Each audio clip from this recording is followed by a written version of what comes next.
ये भी महिंद्रा का थार का डीजल वर्जन का गियर।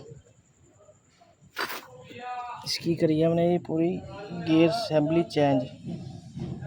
ये डाली है हमने एमॉक की। ये एमॉक का टॉप गरारी, ये इसकी है थार की। बस इसकी टॉप गरारी में फ़र्क होता है, बाकी सब कुछ मैच आता है इसका। ये हांडी की एमॉक आ रही है पीछे से 4x4 की, पर ये वाली हांडी एमॉक के अंदर नहीं आती, छोटी वाली ये आती है, ये डबल है इसके अंदर 4x4। ये एमॉक की टॉप साबर।